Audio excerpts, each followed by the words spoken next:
বন্ধুরা, আজ আমরা আলোচনা করব সিন্ধু তীরে কবিতা। সিন্ধু তীরে কবিতার লেখক হচ্ছে সৈয়দ আলাওল। তার প্রকৃত নাম হচ্ছে আলাউল হক। এই যে সিন্ধু তীরে কবিতায়, সিন্ধু তীরের কবিতার থেকে যত ধরনের প্রশ্ন আসতে পারে, সমস্ত ধরনের শর্ট থেকে ব্রড থেকে কি কি প্রশ্ন তোমাদের জন্য এবছরের জন্য গুরুত্বপূর্ণ, সেগুলো আমি আলোচনা করব। তার পাশাপাশি এই কবিতার যে উৎস, এই কবিতার যে প্রেক্ষাপট, কবি পরিচিতি এবং লাইন ধরে ধরে এই কবিতার পুঙ্খানুপুঙ্খ ব্যাখ্যা, শব্দার্থ সহ সেগুলো কিন্তু আমি এক এক করে আলোচনা করব। তাই প্রথমে আমরা চলে যাব এই কবিতার যে লেখক, সেই লেখক সৈয়দ আলাওল সম্পর্কে একটু সংক্ষিপ্ত জেনে নেব।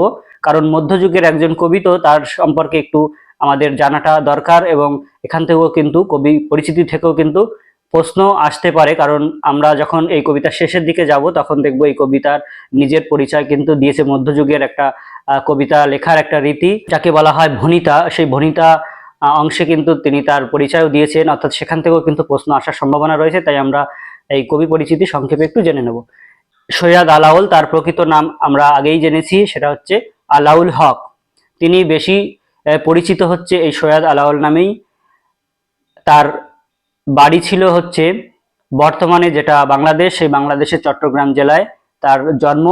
1597 সালে তিনি জন্মগ্রহণ করেন এবং ছোটবেলায় যখন তিনি তার বাবার সঙ্গে নৌকায় পর্যটনে বেরিয়েছিলেন, সেই সময় একদল জলদস্যুর দ্বারা তারা আক্রান্ত হন এবং তার পিতাকে, সেই পর্তুগিজ যে জলদস্যুরা, তারা কিন্তু তার পিতাকে হত্যা করে। এবং তখন লেখক সৈয়দ আলাওল ছোট বাচ্চা ছেলে, সে ওখান থেকে কোনো ক্রমে পালিয়ে আরাকান প্রদেশ, বর্তমান যেটা মায়ানমার, সেই মায়ানমারের একটা অংশ যেটা হচ্ছে দক্ষিণ পশ্চিম অংশ, সেই দক্ষিণ পশ্চিম অংশে কিন্তু তিনি পালিয়ে যান, যার নাম আরাকান প্রদেশ। এবং সেখানে তিনি সেই রাজ্যের যে রাজা, তার যে প্রধান আমত্ত মাগন ঠাকুর, সেই মাগন ঠাকুরের পৃষ্ঠপোষকতা লাভ করেন, বা তার সাহচর্য লাভ করেন, বা তার সহযোগিতা লাভ করেন। কারণ এই সৈয়দ আলাওলের বাংলা ভাষায় দক্ষতা ছিল এবং তিনি ভালো কবিতা বা লেখালেখি করতে পারতেন।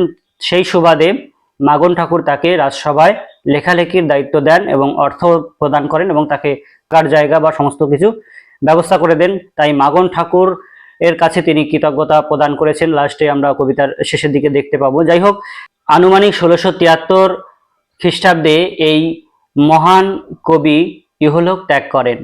তাহলে আমরা সংক্ষিপ্ত আকারে কবি পরিচিতিটা জেনে নিলাম। এবার আমরা জানবো এই যে কবিতা সিন্ধু তীরে, এই কবিতার উৎস কোথা থেকে নেওয়া হয়েছে। এটা কিন্তু খুবই গুরুত্বপূর্ণ এবং তোমরা কিন্তু মন দিয়ে শোনো, পারলে নোট ডাউন করে নাও, কারণ এখান থেকে কিন্তু তোমাদের প্রশ্ন আসবেই আসবে। আমরা চলে যাচ্ছি কবিতার উৎসে। এই কবিতাটা, অর্থাৎ সিন্ধু তীরে কবিতাটা নেওয়া হয়েছে সৈয়দ আলাওল রচিত পদ্মাবতী কাব্যটা 56টি খণ্ডে বিভক্ত বা অংশে বিভক্ত। এই 56টি অংশের মধ্যে যেটা 35 নম্বর খণ্ড, যার নাম হচ্ছে পদ্মা সমুদ্র খণ্ড, সেই পদ্মা সমুদ্র খণ্ড থেকে আমাদের আলোচ্য এই সিন্ধু তীরে কবিতাটি নেওয়া হয়েছে। তাহলে তোমরা জানলে যে কবিতার উৎসটা কি। তারও আরো উৎস রয়েছে, এই কবিতার আরো একটু আমাদের উৎস সম্পর্কে জানার দরকার। মূল যে কাব্য, সেই মূল কাব্যটা কিন্তু বাংলা ভাষায় রচিত নয়। মূল কাব্যটার নাম হচ্ছে পদুমাবত, যার লেখক হচ্ছে মোহাম্মদ জয়সির। সেই মোহাম্মদ জয়সির যে হিন্দি ভাষায় একটা কাব্য লিখেছেন, তার নাম হচ্ছে পদুমাবত। সেই হিন্দি ভাষার কাব্যটারই একটা অনুবাদ গ্রন্থ বলা যেতে পারে আমাদের এই পদ্মাবতী কাব্য, যেখান থেকে আমাদের সিন্ধু তীরে কবিতাটা নেওয়া হয়েছে। যদিও এই কাব্যটা পুরোপুরি অনুবাদ বলা যায় না, কারণ এই কাব্যের মধ্যে কবি সৈয়দ আলাওল তার নিজস্বতা দেখিয়েছেন। তিনি পদুমাবত কাব্যের কিছু অংশ বাদ দিয়েছেন এবং তিনি নিজের থেকে কিছু অংশ অ্যাড করেছেন। সেক্ষেত্রে তার মৌলিকতা বা তার যে স্বতন্ত্রতা, সেটা কিন্তু আমরা এই কাব্যে লক্ষ্য করতে পারবো। যাই হোক, ইতিহাস আশ্রিত এই যে কাব্য, ইতিহাসের সঙ্গে পুরোপুরি মিল না থাকলেও লেখকের একটা নিজস্বতা এর মধ্যে রয়েছে, আমরা দেখতে পাবো। এবং এই যে কবিতার উৎস আমরা এবার জানলাম, এবার আমরা জেনে নেব যে এই কবিতার যে বিষয় সংক্ষেপের পরে আমি পূর্ব কথায় আসছি, কারণ বিষয় সংক্ষেপটা আগে তোমরা জেনে নাও, তারপরে তোমাদের কিন্তু এর পূর্ব কথা জানার ইচ্ছা অবশ্যই জাগবে, তখন তোমরা পূর্ব কথাটা জেনে নেবে। যাই হোক, এই কবিতার আমরা দেখতে পাবো যে সিন্ধু তীরে, সিন্ধু বলতে এখানে কিন্তু সিন্ধু নদী নয়, সিন্ধু হচ্ছে সমুদ্র। সিন্ধু শব্দের অর্থ সমুদ্র, অর্থাৎ সমুদ্রের তীরে একটা দ্বীপে বা দিব্যপুরী যেখানে বলা যায়, খুব সুন্দর মণিমুক্ত দিয়ে সাজানো বাড়ি, গাছপালা, ফল, পর্বত, বিভিন্ন রকম ভাবে সাজানো একটা দিব্যপুরী, যেটা হচ্ছে সমুদ্রের মাঝে দ্বীপ বলা যেতে পারে। সেই জায়গায় পাঁচটা সুন্দর নারী, তার মধ্যে মধ্যখানে যে নারীটা রয়েছে সে হচ্ছে রূপেয়তী রম্ভা, অর্থাৎ রম্ভা যে স্বর্গের অপ্সরা, তার থেকেও রূপে গুণে রূপে তার থেকেও বেশি সুন্দরী। যাই হোক, সেই পঞ্চকন্যা তারা অচেতন হয়ে পড়ে রয়েছে সেখানে। সমুদ্র রাজার কন্যা, তার নাম হচ্ছে পদ্মা। এখানে আমরা দেখো দুটো পদ্মা নামে দুইজনকে পাচ্ছি, একটা হচ্ছে পদ্মাবতী, একটা হচ্ছে পদ্মা। তোমরা কিন্তু এটা গুলিয়ে ফেলো না, আমি অবশ্য তোমাদের ক্লিয়ার করে দেবো একটু পরেই। যাই হোক, এই পদ্মাবতী এবং তার চার সখী এখানে অচৈতন্য অবস্থায় পড়ে রয়েছে, এবং সমুদ্র রাজার কন্যা পদ্মা, সেও তার সখীদের নিয়ে যখন ওই দিব্যপুরীতে বিচরণ করেন, সারাদিন ওখানেই থাকেন আর কি, ওইখানে যখন এসছে তখন দেখে যে পাঁচজন কন্যা অচৈতন্য অবস্থায় পড়ে রয়েছে। তারপর সে মাঝখানে যে কন্যা, সে দেখতে অপূর্ব সুন্দর। তখন তার মনে নানান রকম চিন্তা আসে বা ভাবনা আসে যে হয়তো স্বর্গভ্রষ্ট হয়ে এই কন্যা এখানে এসছে, কারণ এত সুন্দর মেয়ে বা নারীর স্বর্গে থাকাটাই মানায়। তাই তিনি মনে মনে ভাবছেন হয়তো স্বর্গের কোনো বিদ্যাধরী, অর্থাৎ স্বর্গে যে ইন্দ্রকে গানের মাধ্যমে খুশি করে তাকে বিদ্যাধরী বলা হয়। যাই হোক, সেই বিদ্যাধরী হয়তো ইন্দ্রের কোনো অভিশাপে এই স্বর্গে মর্তে এসে পড়েছে, অথবা তারপরে যখন তাদের পোশাক এলোমেলো দেখলো এবং চুল এলোমেলো দেখলো, তখন তার মনে হলো হয়তো সমুদ্রের যে প্রবল ঝড়, সেই ঝড়ের কারণে তাদের ভেলা বা নৌকা ভেঙে যায়, তারা এখানে অচৈতন্য অবস্থায় জ্ঞান হারিয়ে পড়ে রয়েছেন, এরকম তার মনে হয়। তারপরে তারা এসে দেখে এখনো তাদের প্রাণ রয়েছে, তারপরে তারা এদেরকে সেবা শুশ্রূষা করে এবং অনেক ঈশ্বরের কাছে প্রার্থনা করে যেন তার আবার পুণ্য ফলে এবং তার ভাগ্য বলে যেন একে সেবা শুশ্রূষা করে বাঁচিয়ে তুলতে পারে। যাই হোক, পরবর্তীকালে আমরা কবিতা শেষের দিকে দেখতে পাবো যে এরা 4 দণ্ড ধরে সেবা শুশ্রূষা করার পর তারা কিন্তু বেঁচে যায় বা তাদের জ্ঞান ফিরে আসে। আর এইখানেই আমাদের কবিতাটা শেষ হয়। লাস্টে কবি তার নিজের যে নাম দিয়ে, যেটা মধ্যযুগের একটা রীতি, যাকে বলা হয় হচ্ছে ভণিতা, সেই ভণিতা অংশে নিজের পরিচয় এবং আরাকান রাজ্যের যে প্রধান আমাত্য মাগন ঠাকুর, সেই মাগন ঠাকুরকে স্মরণ করেন এবং তাকে কৃতজ্ঞতা জানিয়ে কবিতাটা শেষ করেন। কারণ এইটুকু হচ্ছে আমাদের কবিতার মূল বিষয়। কিন্তু এই যে কবিতাটা আমি তোমাদের সংক্ষেপে বললাম, তোমাদের মনে এখন নিশ্চয়ই প্রশ্ন আসছে যে কোথা থেকে কবিতা শুরু হলো আর কোথায় বা শেষ হয়ে গেল হঠাৎ করে, কিছুই বুঝলাম না, কবিতায় কি আছে।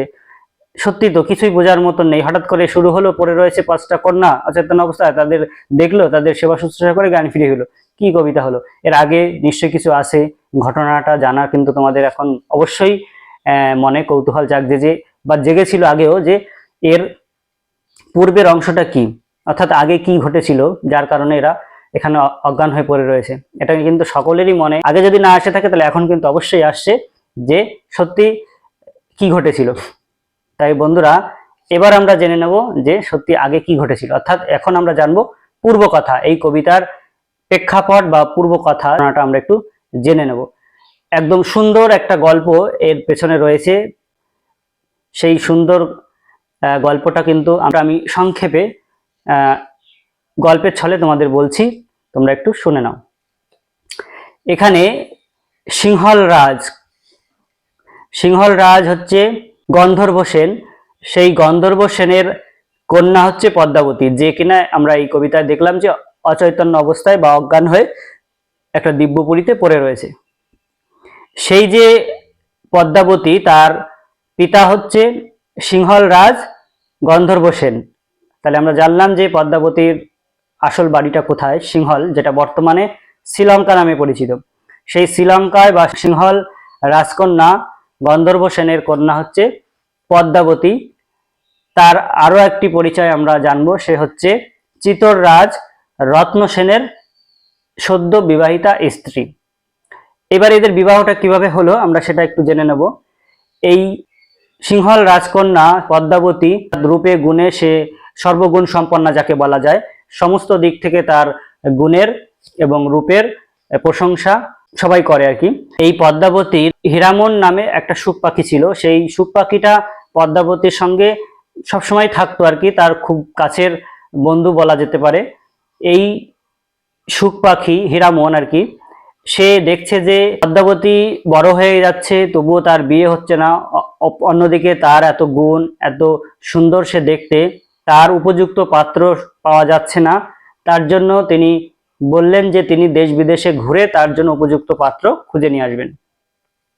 এই কথা যখন শুনল সিংহল রাজ, তখন তাকে ওই হীরামনকে বন্দি করে দিল। তারপরে একদিন মানস সরোবরে যখন পদ্মাবতী স্নান করতে যায়, সেই সুযোগে হীরামনকেও নিয়ে যায় এবং সেখান থেকে হীরামন কিন্তু পালিয়ে যায়।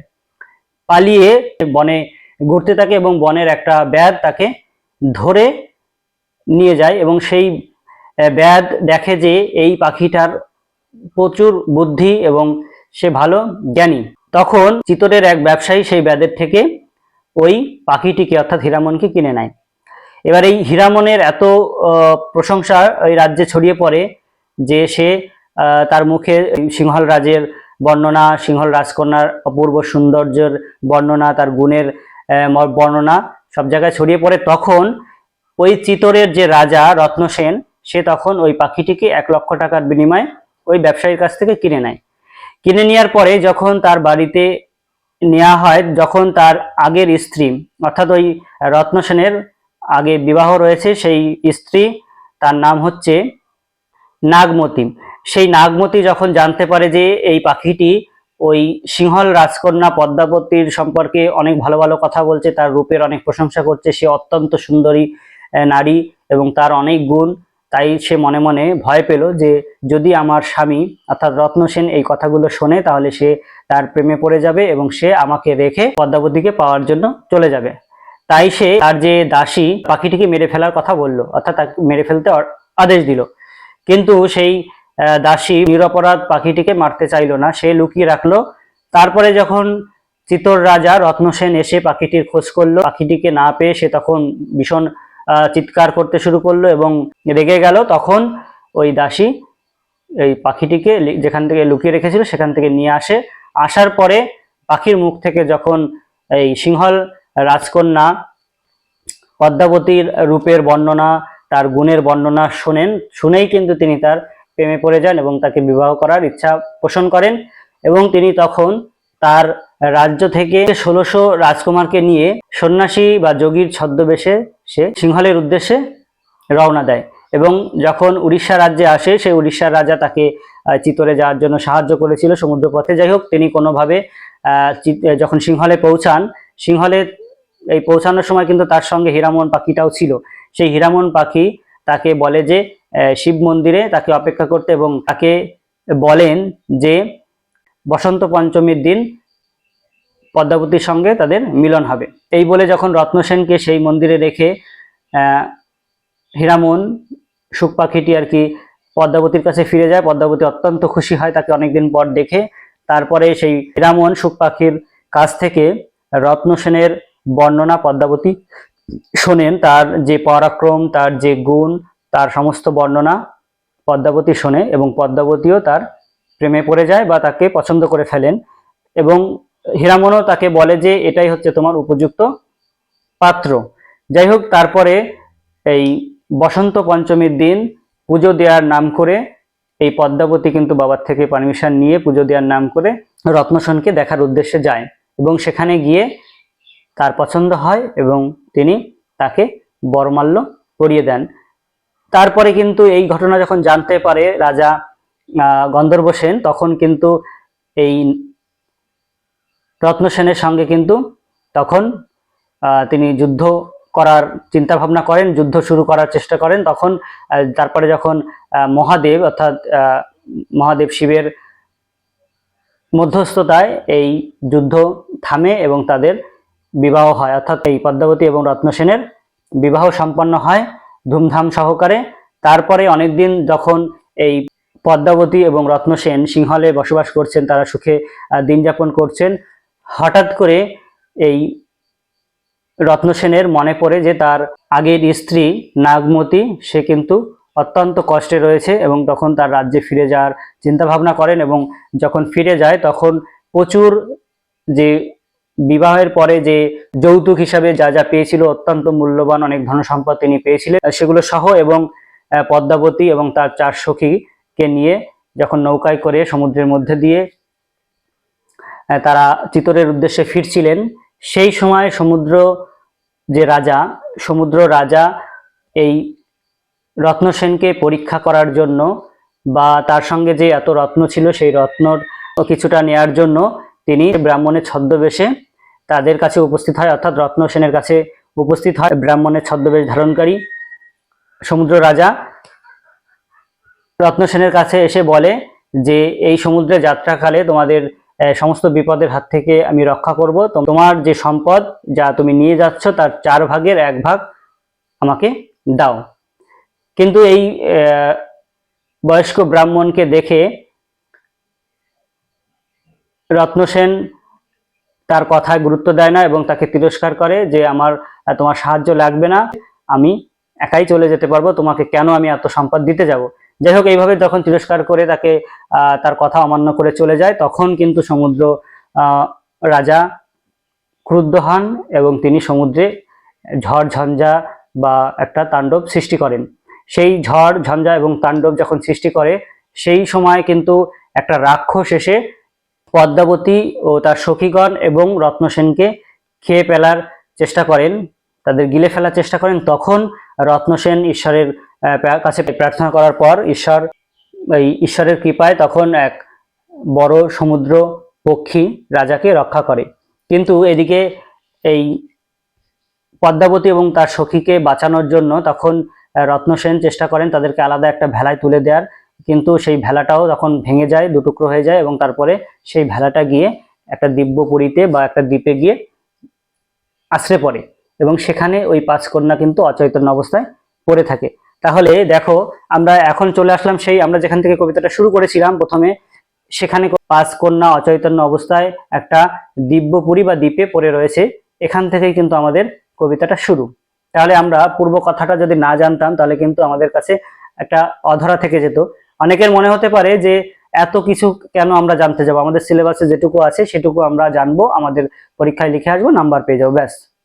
কিন্তু অনেকেই তো তোমাদের মধ্যে আছো যারা জ্ঞান পিপাসু, অর্থাৎ জানার ইচ্ছাটা অনেক, এর আগে কি আছে পরে কি আছে এটা জানার ইচ্ছা অনেকেরই থাকে, অনেকের আবার থাকে না, তারা চায় যেটুকু আমার দরকার সেটুকুই আমরা পড়বো, নাম্বার পাবো, ব্যাস।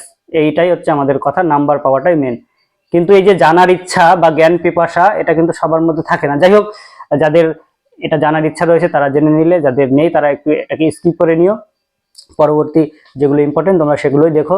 অল্প সময়ের ব্যাপার, এটা জেনে নিলে তোমাদের কিন্তু ক্ষতি হবে না, বরং লেখার ক্ষেত্রে অনেক সুবিধা হবে। পুরো গল্পটা জানা থাকলে তোমরা কিন্তু সহজেই সুন্দরভাবে বানিয়ে লিখতে পারবে যদি প্রশ্ন কমন না আসে।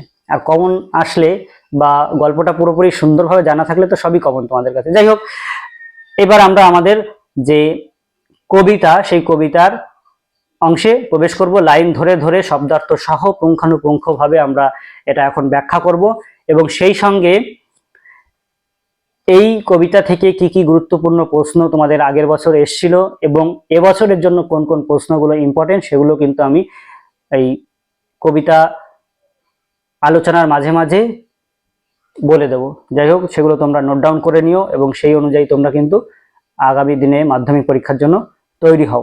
যাই হোক, এখন শুরু করছি আমরা এই কবিতার লাইন ধরে ধরে পুঙ্খানুপুঙ্খভাবে সহজ সরল ভাষায় গল্পের ছলে এর ব্যাখ্যা। বন্ধুরা, অত্যন্ত সহজ সরল ভাষায় জলের মতো আমি এই কবিতাটি এখন তোমাদেরকে লাইন ধরে ধরে শব্দার্থ সহ ব্যাখ্যা করে বুঝিয়ে দিচ্ছি। তোমরা একটু ধৈর্য ধরে মন দিয়ে এই কবিতার ব্যাখ্যাটা শুনে নাও। সিন্ধু তীরে, লেখক হচ্ছে সৈয়দ আলাওল। কন্যারে ফেলিল যথা, জলের মাঝারে তথা। দিব্যপুরী সমুদ্র মাঝার, অতি মনোহর দেশ, নাহি তথা দুঃখ ক্লেশ। তাহলে এইটুকের মানে আমরা একটু জেনে নিই। কন্যারে ফেলিল যথা, অর্থাৎ কন্যারে ফেললো যেখানে, জলের মাঝারে তথা, অর্থাৎ জলের মাঝখানে সেটা, দিব্যপুরী সমুদ্র মাঝার, অর্থাৎ সেই জায়গাটা হচ্ছে দিব্যপুরী, সমুদ্রের মাঝখানে একটা এত সুন্দর জায়গা যাকে বলে মনে হচ্ছে একটা দিব্য স্থান, অর্থাৎ সমুদ্রের মাঝখানে একটা দ্বীপ, যে দ্বীপটা অত্যন্ত সুন্দর ভাবে সাজানো।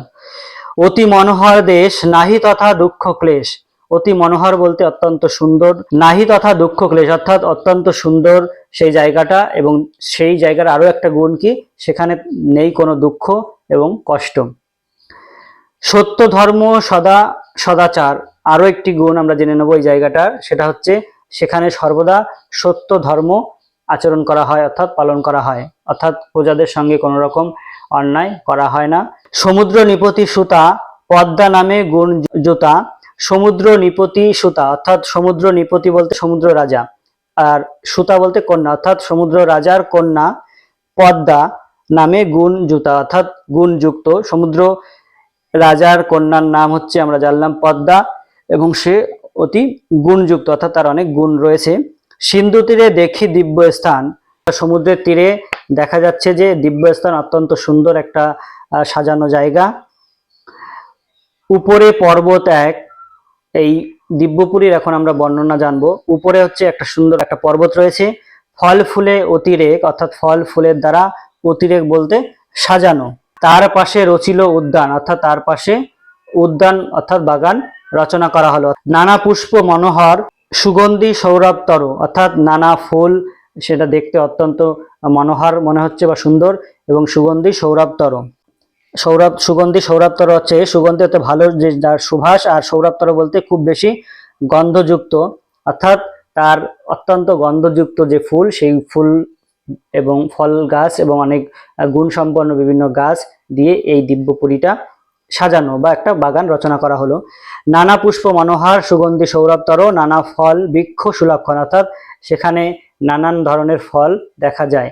তাহাতে বিচিত্র টঙ্গী, হেমরত্নে নানা রঙ্গী, অর্থাৎ সেইখানে বিচিত্র টঙ্গী, টঙ্গী বলতে এখানে ছোট্ট প্রাসাদ, হেমরত্নে নানা রঙ্গী, অর্থাৎ সেই টঙ্গিটা কি বিভিন্ন মণিমুক্ত সোনা দানা ইত্যাদি দিয়ে সেটা সাজানো। তথা কন্যা থাকে সর্বক্ষণ, আর সেইখানে কন্যা থাকে সর্বক্ষণ, এই কন্যা বলতে পদ্মা, যে সমুদ্র রাজার কন্যা, সে এখানে সর্বদা থাকে। সর্বদা বলতে কিন্তু সবসময় নয়, রাতে হলে কিন্তু আবার বাড়ি চলে যায়, দিনের বেলাটা কিন্তু এখানেই থাকে আর কি। দেখো আমরা পরে এর বর্ণনা পাচ্ছি। পিতৃপুরে ছিল নিশি, নানা সুখে খেলি হাসি, অর্থাৎ পিতৃপুরে পিতার গৃহে ছিল নিশি, মানে রাত্রেবেলা পিতার গৃহে সে নানান হাসি খেলার মধ্যে দিয়ে ছিল। যদি হইল সময় প্রত্যুষ, অর্থাৎ যখন সময় হলো, প্রত্যুষ বলতে সকাল বা ভোর, যখন ভোর হলো, সখীগণ করি সঙ্গে আসিতে উদ্যানে রঙ্গে, অর্থাৎ সখীগণদের নিয়ে সে উদ্যানে আসে রঙ্গ করতে, অর্থাৎ খেলাধুলা করতে বা সময় কাটানোর জন্য। সিন্ধু তীরে রহিছে মাঞ্জস, মনেতে কৌতুকবাসী তুরিত গমনে আসি, অর্থাৎ যখন সখীগণকে নিয়ে এই উদ্যানে আসলো ভোরবেলায়, তখন তারা দেখলো যে সিন্ধুর তীরে, সমুদ্রের তীরে একটা মাঞ্জস, এখানে মাঞ্জস শব্দের অর্থ কিন্তু ভেলা, এটা কিন্তু প্রশ্নে আসতে পারে, মাঞ্জস শব্দের অর্থ কি, প্রত্যুষ শব্দের অর্থ কি, তোমাদের কিন্তু প্রত্যেকটা শব্দের অর্থ কিন্তু জেনে রাখা দরকার, কারণ এই শব্দার্থ থেকেও কিন্তু তোমাদের শর্ট কোশ্চেন আসতে পারে। যাই হোক, সিন্ধু তীরে দেখলো তারা একটা মাঞ্জস বা ভেলা ভেঙে রয়েছে, মনেতে কৌতুকবাসী, অর্থাৎ তাদের মনে কৌতূহল হলো, কৌতুক বলতে এখানে কৌতূহল বাস করলো আর কি। তুরিত গমনে আসি, এবং তুরিত গমনে অর্থাৎ তাড়াতাড়ি তারা ছুটে আসলো দেখার জন্য যে কি ব্যাপার। দেখে চারি সখী চারিভিত, দেখলো এসে কি না চারিদিকে চারটে সখী, মধ্যেতে যে কন্যাখানি রূপে অতি রম্ভা যিনি, বলছে মধ্যেতে যে কন্যা, সেই কন্যাটা হচ্ছে রূপে রম্ভার মতন যিনি, অর্থাৎ রূপে রম্ভাকেও হার মানায় এরকম রূপবতী সুন্দরী কন্যা, যে মাঝখানে পড়ে রয়েছে এবং তার চারপাশে চারটে সখী পড়ে রয়েছে। নিপতিতা চেতন রহিত, অর্থাৎ নিপতিতা বলতে মাটিতে পড়ে রয়েছে, চেতন রহিত অর্থাৎ চেতনা নেই, অজ্ঞান অবস্থায়, অচৈতন্য অবস্থায় মাটিতে পড়ে রয়েছে। ইয়া রূপের কলা বিস্মিত হইল বালা, এই যে রূপের কলা অর্থাৎ কারুকার্য বা রূপের যে সৌন্দর্য, যে লাবণ্য উজ্জ্বলতা, সেগুলো দেখে বিস্মিত হলো বালা, বালা বলতে এখানে বালিকা, এই বালিকা হচ্ছে পদ্মা। সে অবাক হয়ে গেল, অনুমান করে নিজ চিতে, অর্থাৎ সে নিজের মনে অনুমান করছে, ইন্দ্রশাপে বিদ্যাধরী কিংবা স্বর্গভ্রষ্ট করি অচৈতন্য পড়িছে ভূমিতে। সে মনে মনে চিন্তা করছে যে ইন্দ্রশাপে বিদ্যাধরী কিংবা স্বর্গভ্রষ্ট করি অচৈতন্য পড়িছে ভূমিতে। ইন্দ্রশাপে বিদ্যাধরী, এই ইন্দ্র বলতে স্বর্গের যে দেবতা ইন্দ্র, তার কথা বলা হয়েছে। বলছে ইন্দ্রশাপে অর্থাৎ ইন্দ্রের অভিশাপে বিদ্যাধরী, আর বিদ্যাধরী হচ্ছে যারা স্বর্গে বসবাস করে এবং যাদের কণ্ঠ অত্যন্ত সুন্দর এবং তারা গানে অত্যন্ত পারদর্শী, সেই সমস্ত স্বর্গের দেবী বা নারীদেরকে বলা হচ্ছে বিদ্যাধরী, অর্থাৎ যারা ইন্দ্রকে গান শুনিয়ে সন্তুষ্ট করে। সেই বলছে যারা এবং ইচ্ছা মতন রূপ ধারণ করতে পারে তাদেরকে বলা হচ্ছে বিদ্যাধরী। আর বলছে যে এই বিদ্যাধরী অর্থাৎ ইন্দ্রের অভিশাপে বিদ্যাধরী স্বর্গভ্রষ্ট করে অচৈতন্য অবস্থায় এই ভূমিতে পড়ে রয়েছে। বেকত দেখিয়ে আখি তেনস বসন সাক্ষী। বেকত দেখিয়ে আখি, অর্থাৎ বেকত বলতে এখানে উন্মুক্ত বা অনাবৃত যে চোখ তার কথা বলা হয়েছে। তেনস বসন সাক্ষী, অর্থাৎ তেনস বসন সাক্ষী বলতে পদ্মাবতীর বসন তার সাক্ষ্য দিচ্ছে। পদ্মা পদ্মা যে সমুদ্রকন্যা, সে কিন্তু তার মনে অনুমান করছে যে হয়তো বিদ্যাধরী যে স্বর্গে ইন্দ্রকে গান শুনিয়ে সন্তুষ্ট করে সে স্বর্গভ্রষ্ট হয়ে অচৈতন্য অবস্থায় মাটিতে পড়ে রয়েছে, অথবা তার মনে আর একটা চিন্তা আসছে বা ভাবনা আসছে। সেই ভাবনাটা হচ্ছে তার যে চোখ এলোমেলো অচৈতন্য অবস্থা এবং তার যে বসনের যে অবস্থা এলোমেলো অবস্থা, সেই অবস্থা দেখে ব্যথানিত হয়েছে কেশ বেশ, এবং তার যে চুলটা এলোমেলো, ব্যথানিত মানে এলোমেলো হয়েছে কেশ বেশ, অর্থাৎ তার বেশ এবং কেশ মানে চুল সেগুলো এলোমেলো দেখে তার মনে আর একটা চিন্তা আসছে, সেটা হচ্ছে বুঝি সমুদ্রের নাও ভাঙিল প্রবল বাও, মোহিত পাইয়া সিন্ধু ক্লেশ। অর্থাৎ সে এবার ভাবছে এর চোখ মুখ দেখে, তার বসন দেখে, তার চুল এলোমেলো দেখে তার মনে হয়েছে যে মনে হয় সমুদ্রের প্রবল বাও শব্দের অর্থ বাতাস, প্রবল বাতাসের কারণে তাদের নৌকা, নাও বলতে কিন্তু এখানে নৌকা ভেঙে গেছে। মোহিত পাইয়া অর্থাৎ তারা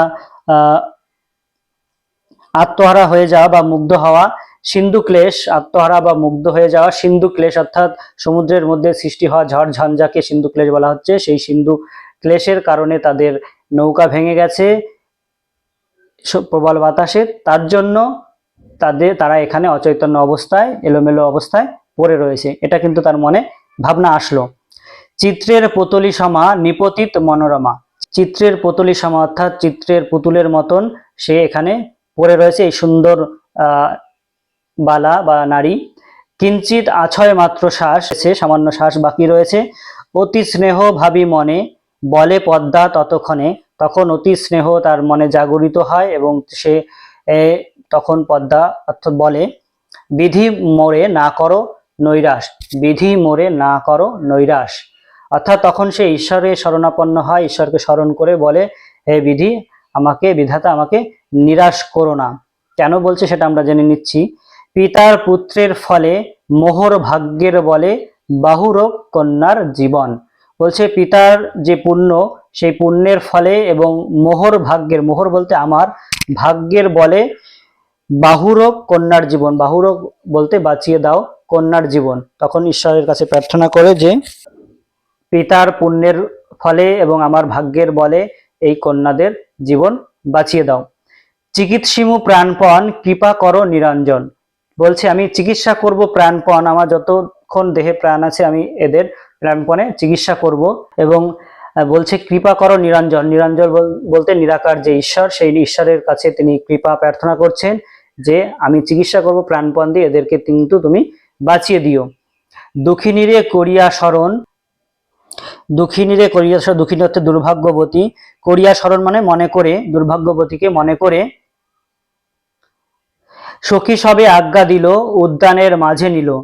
তখন সখীদের যারা পদ্মার সঙ্গে এসেছিল সেই সখীদেরকে আজ্ঞা দিল এবং উদ্যানের মাঝে অর্থাৎ যে বাগান বা দিব্যপুরী সেই তার মাঝখানে নিল।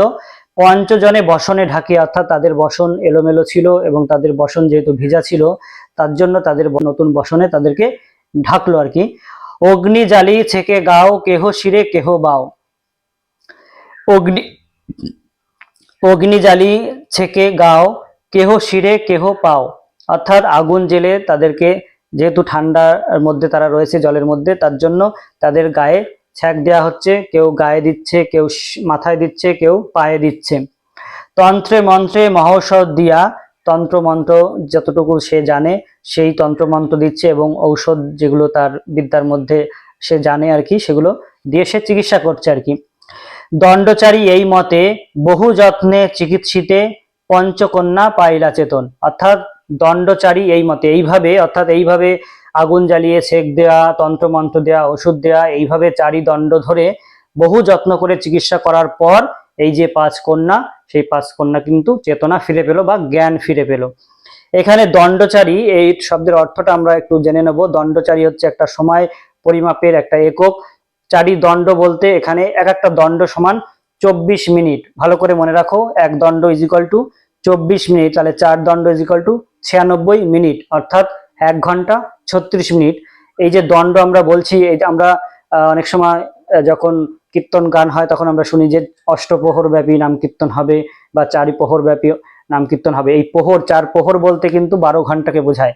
আর একটা প্রহর হচ্ছে 7.5 দণ্ডে 1 প্রহর হয়, 7.5 দণ্ডে 1 প্রহর, তাহলে 3 ঘন্টায় হচ্ছে 1 প্রহর, আর তার মধ্যে 7.5 দণ্ডে হচ্ছে 1 প্রহর, তার মানে 1 দণ্ড হচ্ছে 24 মিনিট। তাহলে আমাদের এখানে 4 দণ্ড বলেছে, তার মানে 4 24 96 মিনিট, অর্থাৎ 1 ঘন্টা 36 মিনিট।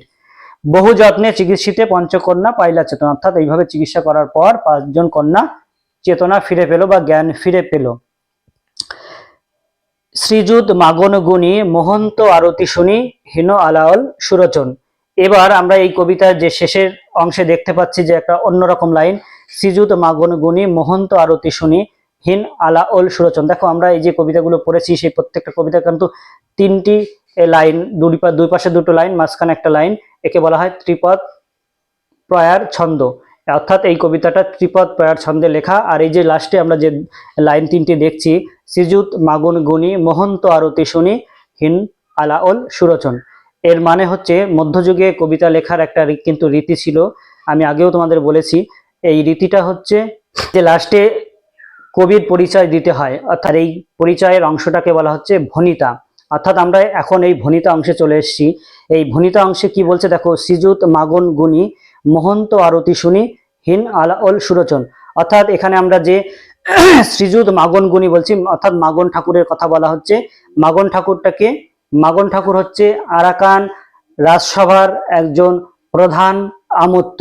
যখন আরাকান রাজসভার বা আরাকান রাজ্যের রাজা মারা যায়, তার কন্যা এবং পুত্র যখন ছোট ছিল, সেই অবস্থায় এই আরাকানের যে রাজ্য সেটাকে সামাল দেয় হচ্ছে এই মাগন ঠাকুর। এর জন্য তিনি তখনকার দিনে প্রধান আমাত্য ছিলেন, এবং তিনি সাহিত্য অনুরাগী, বিভিন্ন শিল্প অনুরাগী, তার মধ্যে কিন্তু এগুলো ছিল। তার জন্য এই মাগন ঠাকুরই কিন্তু এই যে সৈয়দ আলাওল, যে কিনা আমি তোমাদের বলেছি যে নৌকা ভ্রমণে যখন বাবার সঙ্গে গিয়েছিল, দস্যুদের দ্বারা আক্রান্ত হয়, তারপরে সে আরাকান রাজ্যে পালিয়ে যায়, সেখানে এই মাগন ঠাকুর কিন্তু এই সৈয়দ আলাওলকে আশ্রয় দেয় এবং পরে তাকে অনুরোধ করে যে তুমি এই পদ্মাবতী কাব্যটা লেখো। আর তখন তিনি এই মোহাম্মদ জয়সির যে পদ্মাবত কাব্য, সেই পদ্মাবত কাব্যের অনুবাদটা করেন হচ্ছে পদ্মাবতী নামে। তার মধ্যে কিন্তু তিনি নিজস্বতা কিছু দেখিয়েছেন, একেবারে হুবহু সেই পদ্মাবত কাব্যটা কিন্তু তিনি অনুবাদ করেননি। অর্থাৎ এই মাগন ঠাকুরের পৃষ্ঠপোষকতায় বা অনুপ্রেরণায়, তার সাহায্যে তিনি এই পদ্মাবতী কাব্যটি লিখেছেন, তাই বা এই সিন্ধু তীরে কবিতাটি লিখেছেন, তাই তাকে সম্মানার্থে বা কৃতজ্ঞতা জানাতে কিন্তু এই মাগন ঠাকুরের নামটা তিনি কিন্তু ব্যবহার করেছেন। এবং লাস্টে দেখো বলছে হীন আলাওল সুরচন, অর্থাৎ এই হীন মানে ক্ষুদ্র, আলাওল নিজেকে ক্ষুদ্র বলে পরিচয় দিচ্ছেন আর কি, তিনি এই কবিতাটা রচনা করেছেন। অর্থাৎ মাগন ঠাকুরের পৃষ্ঠপোষকতায়, তার অনুরোধে বা তার সাহায্যে, তার কৃপায় এই ক্ষুদ্র আলাওল এই কবিতাটি রচনা করেছে, এর মানেটা হচ্ছে এটাই। যাই হোক বন্ধুরা, তোমরা সুন্দরভাবে বুঝে নিলে সিন্ধু তীরে কবিতার কবি পরিচিতি, উৎস, পূর্বকথা, সারাংশ এবং লাইন ধরে ধরে শব্দার্থ সহ এর পুরো কবিতার ব্যাখ্যা। এবার আমি তোমাদেরকে এখান থেকে কিছু গুরুত্বপূর্ণ প্রশ্ন বলছি, যে এখান থেকে কি কি প্রশ্ন তোমাদের জন্য খুবই ইম্পর্টেন্ট, তোমরা সেগুলো খাতায় নোট ডাউন করে নাও, বা আমি স্ক্রিনে দিচ্ছি সেখান থেকে তোমরা এগুলো কিন্তু স্ক্রিনশট করে রাখো এবং সেগুলো তোমরা নোট তৈরি করে রেখো। পরবর্তীকালে তোমাদের যদি নোট প্রয়োজন হয় তোমরা আমাকে কমেন্ট বক্সে জানিও, আমি তোমাদেরকে নোট পিডিএফ আকারে দিয়ে দেবো। যাই হোক, এখন আমি যে প্রশ্নগুলো বলছি তোমরা কিন্তু অত্যন্ত মনোযোগ দিয়ে এই প্রশ্নগুলো কিন্তু লিখে রাখো বা শুনে রাখো। এখান থেকে একটা গুরুত্বপূর্ণ প্রশ্ন যেটা আসার মতন, সেটা হচ্ছে সিন্ধু তীরে কবিতার পদ্মার যে চরিত্র, সেই পদ্মার চরিত্রটি বর্ণনা করো। আমরা এই কবিতায় যে দিব্যপুরীর কথাটা জানতে পারলাম, সেই দিব্যপুরীর বর্ণনাটা কিন্তু খুবই গুরুত্বপূর্ণ একটা প্রশ্ন এখান থেকে আসতে পারে, যে দিব্যপুরীর বর্ণনা দাও। এছাড়া এই যে 5 জন কন্যা অচৈতন্য অবস্থায় রয়েছে, 5 জন কন্যার নামও কিন্তু আসতে পারে শর্ট কোশ্চেনে। আমি তোমাদের সুবিধার্থে এই 5 জন কন্যার নাম বলে দিচ্ছি, তোমরা কিন্তু এটা লিখে নিতে পারো। একটা তো তোমরা জানোই যে পদ্মাবতী, তারপরে হচ্ছে চন্দ্রকলা, বিজয়া, রোহিণী ও বিধুর্নলা, এই হচ্ছে সেই পঞ্চকন্যার নাম। এটা কিন্তু অনেক সময় অনেক স্কুলে বা অনেক মাধ্যমিক পরীক্ষায়ও কিন্তু অনেকবার এসছে। যাই হোক, এগুলো কিন্তু তোমরা তৈরি করে রেখো। এছাড়া এখান থেকে শর্ট কোশ্চেন কিন্তু প্রচুর আসতে পারে, প্রত্যেকটা লাইন তুলে দিয়ে শব্দার্থ দিয়ে কিন্তু প্রশ্ন আসতে পারে, তোমরা কিন্তু সেগুলো তৈরি করে রেখো। এখানে কিন্তু আরেকটা প্রশ্ন আসতে পারে, তথা কন্যা থাকে সর্বক্ষণ, কোন কন্যা কোথায় থাকে সেই স্থানের বর্ণনা দাও। এটা আমি একটু আগে যেটা বললাম সেটাই কিন্তু ঘুরিয়ে এইভাবে কিন্তু প্রশ্ন আসতে পারে। অথবা আরেকটা প্রশ্ন আসতে পারে যে এই পঞ্চকন্যা কিভাবে চেতনা ফিরে পেল তার বর্ণনা দাও, অর্থাৎ পদ্মাবতী কিভাবে তার চিকিৎসা করে পঞ্চকন্যার প্রাণ ফিরিয়ে আনলো তারও বর্ণনা কিন্তু আসতে পারে। তাহলে বন্ধুরা, মূলত এখানে যে 3টি প্রশ্ন, একটা হচ্ছে পদ্মার চরিত্র, আরেকটা হচ্ছে দিব্যপুরীর স্থানের বর্ণনা, এটাকে ঘুরিয়ে ফিরে আরো অনেকভাবে প্রশ্ন আসতে পারে, কিন্তু উত্তর সেই একই হবে। আর একটা প্রশ্ন হচ্ছে কিভাবে এই পঞ্চকন্যার চেতনা ফিরে পেল, এটাও কিন্তু ঘুরিয়ে ফিরে প্রশ্ন করা যায়, কিন্তু উত্তর সেই একই। তাহলে এই মেন 3টি প্রশ্ন তোমরা যদি করে রাখো, তাহলে কিন্তু এখান থেকে যত ধরনেরই প্রশ্ন আসুক না কেন তোমরা ঠিক লিখতে পারবে। তাহলে বন্ধুরা, আশা করি তো এই কবিতাটা তোমাদের এখন জলের মতো পরিষ্কার হয়ে গেল। তোমাদের কাছে এই কবিতার বিষয়টা, তোমাদের কাছে যেটা কঠিন বলে মনে হচ্ছিল, এখন তোমাদের কাছে এটা জলের মতন হয়ে গেল। শর্ট কোশ্চেনগুলো এখান থেকে আসতে পারে, সেগুলো আমি কবিতার মাঝে মাঝে আলোচনা করেছি। আবার একবার তোমাদের জন্য বলছি, মাঞ্জর শব্দের অর্থ কি, প্রত্যুষ শব্দের অর্থ কি, দিব্যপুরী শব্দের অর্থ কি, পঞ্চকন্যার নাম, মাগন ঠাকুর কে ছিলেন, এটা কোন কাব্য থেকে নেওয়া হয়েছে, এটি কত নাম্বার খণ্ড থেকে নেওয়া হয়েছে, উদ্যান শব্দের অর্থ, টঙ্গী, এখানে আরেকটা গুরুত্বপূর্ণ প্রশ্ন, টঙ্গী, টঙ্গী শব্দের অর্থ কি বা টঙ্গী কি জিনিস, এটাও প্রশ্ন আসতে পারে। বিদ্যাধরী কি বা কাদের বলা হয়, এটাও কিন্তু প্রশ্ন আসতে পারে।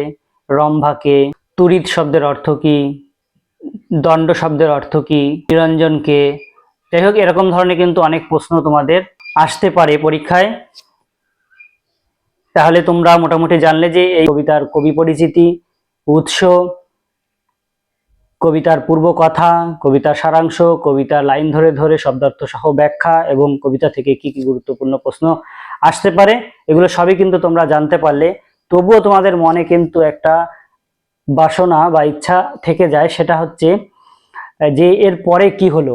গল্পটা তোমাদের নিশ্চয়ই এত ভালো লেগেছে, তোমাদের মনে অবশ্যই এটা জানার ইচ্ছা অবশ্যই অনেকের, যারা মন দিয়ে শুনেছো তাদের ইচ্ছা অবশ্যই হবে যে যে পদ্মাবতী এবং রত্ন সেনের কি মিলন আদৌ কি হয়েছিল, পরবর্তীকালে তাদের কি হলো, জ্ঞান ফেরার পরে তারা কিভাবে কোথায় গেল, তারা কিভাবে আবার একত্রিত হলো, আদৌ কি হলো না, বা এই যে পদ্মা সমুদ্র কন্যার পদ্মার কথা আমরা জানতে পারলাম, সেই পদ্মারই বা পরবর্তীকালে কি হলো, এই বিষয়টা কিন্তু তোমাদের মনে কিন্তু জানার ইচ্ছা অবশ্যই জাগছে।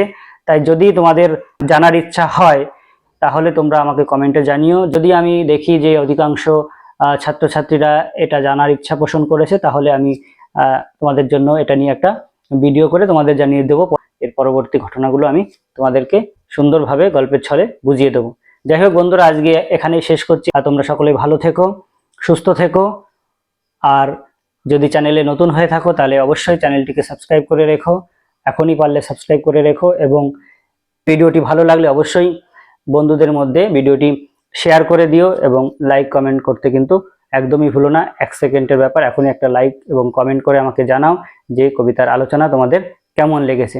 তো ধন্যবাদ সকলকে বন্ধুরা, আজকে এ পর্যন্তই, ভিডিওটি এখানেই সমাপ্ত করছি।